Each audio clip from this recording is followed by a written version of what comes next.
We provide you the platform to turn your dreams into reality. Give wings to your aspirations with KR Mangalam University. 28 फरवरी 2026 ये वही तारीख थी जब America और Israel ने मिलकर ईरान पर हमला किया। ये था ऑपरेशन एपिक फ्यूरी।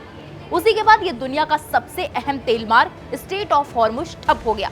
इसका असर भारत में भी हुआ। रसोई गैस, पेट्रोल, डीजल के लिए दिक्कतें होने लगी। कुछ ऐसी ही बेचैनी बाहर रहने वाले भारतीयों में भी दिखी। जब मध्य पूर्व में जंग रुकी तो भारत में महंगाई क्यों कम होने लगी? सुनने में ये थोड़ा अजीब लगता है, लेकिन हकीकत यही है कि ईरान और अमेरिका के बीच हुआ सीज फायर सीधे आपकी जेब पर असर डाल रहा है। तेल सस्ता हो रहा है, रुपया मजबूत हो रहा है और महंगाई पर दबाव कम हो रहा है। लेकिन आखिर कैसे? क्या सच में एक सीज फायर भारत की अर्थव्यवस्था को राहत दे सकता है? और अगर ये सीज फायर टूट गया तो क्या फिर महंगाई बेकाबू हो जाएगी? आज हम इस पूरी कहानी को डेटा, फैक्ट्स और ग्राउंड इंपैक्ट्स के साथ समझेंगे। सबसे पहले समझते हैं कि मध्य पूर्व में हुआ क्या।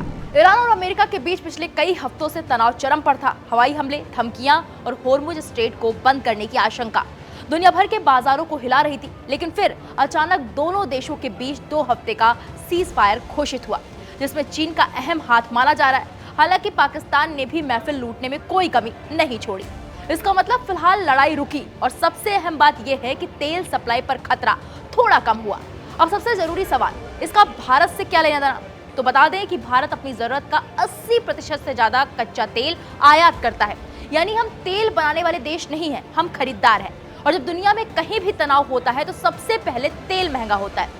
अब समझिए इस पूरी कहानी का सबसे अहम किरदार स्ट्रेट ऑफ हॉर्मुज के बारे में। ये एक छोटा सा समुद्री रास्ता है, लेकिन दुनिया के करीब 20% तेल की सप्लाई यहीं से गुजरती है। अगर यहाँ तनाव बढ़ता है तो पूरी दुनिया में तेल की कीमतें बढ़ जाती हैं। और अगर ये रास्ता बंद हो जाए तो तेल की कीमतें आसमान छू सकती हैं। सीज फायर के बाद सबसे बड़ा फायदा यही हुआ, इस रास्ते पर खतरा फिलहाल कम हो गया। सीज फायर का सीधा असर दिखा तेल की कीमतों पर। ब्रेंट क्रूड की कीमतों में तेज गिरावट आई है। बाजार में डर कम हुआ है, सप्लाई को लेकर भरोसा बढ़ गया है। जब मार्केट को लगा कि अब तेल की सप्लाई सुरक्षित है तो कीमतें खुद ही नीचे आने लगी। अब बात करते हैं भारत पर असली असर की। पहले असर की बात करें तो पेट्रोल डीजल पर असर पड़ेगा। जब कच्चा तेल सस्ता होता है तो धीरे धीरे पेट्रोल और डीजल भी सस्ते होते हैं। दूसरे असर की बात करें तो ट्रांसपोर्ट कॉस्ट कम, ट्रक, ट्रेन, फ्लाइट सबका खर्च कम होगा। खाने पीने की चीजें सस्ती होंगी क्योंकि हर चीज ट्रांसपोर्ट से ही आती है।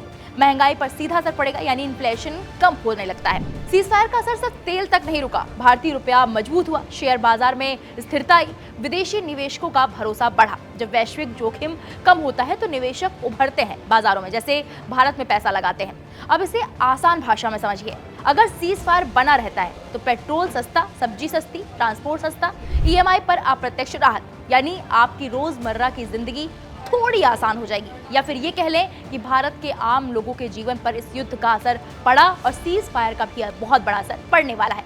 लेकिन कहानी यहीं खत्म नहीं होती। सबसे बड़ा सवाल, अगर ये सीज फायर टूट गया तो फिर क्या तेल फिर से महंगा होगा, रुपया कमजोर होगा, महंगाई फिर बढ़ेगी? और सबसे बड़ा खतरा, अगर स्ट्रेट ऑफ हॉर्मुज बंद हुआ तो स्थिति और भी खराब हो सकती है।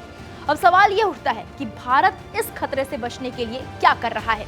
तो बता दें, अलग अलग देशों से तेल खरीद रहा है, रणनीतिक भंडार यानी कि स्ट्रेटेजिक रिजर्व बढ़ा रहा है, रिन्यूएबल एनर्जी पर जोर दे रहा है, जिससे भविष्य में ऐसे झटकों का असर कम हो। ये सिर्फ भारत की कहानी नहीं है, पूरी दुनिया इसी पर निर्भर है। मध्य पूर्व में शांति की वजह से सस्ता तेल, स्थिर बाजार और कम महंगाई होती है। और मध्य पूर्व में अगर तनाव बढ़ता है तो तेल महंगा हो जाता है, आर्थिक संकट बढ़ जाता है, ग्लोबल अनिश्चितता बढ़ जाती है। तो अब आप समझ गए होंगे कि मध्य पूर्व में हुआ एक सीज फायर आपकी जेब तक कैसे पहुंचता है।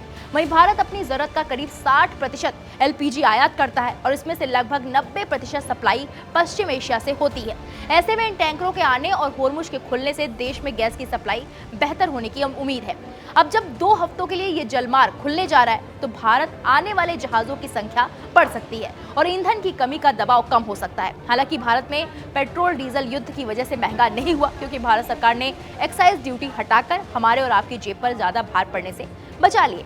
लेकिन अगर ये जंग और भयानक रूप लेती है तो हो सकता था कि भारत का आम आदमी महंगाई के बोझ के तले दब जाता। फिलहाल ये सिर्फ जंग और शांति की कहानी नहीं है, ये आपकी रोजमर्रा की जिंदगी की कहानी है। अब नजर इस बात पर होगी कि क्या ये सीज फायर टिकेगा या फिर दुनिया को एक बार फिर महंगाई के तूफान का सामना करना पड़ेगा। इस पर आपकी क्या राय है? हमें कमेंट बॉक्स में जाइए और जरूर बताइए।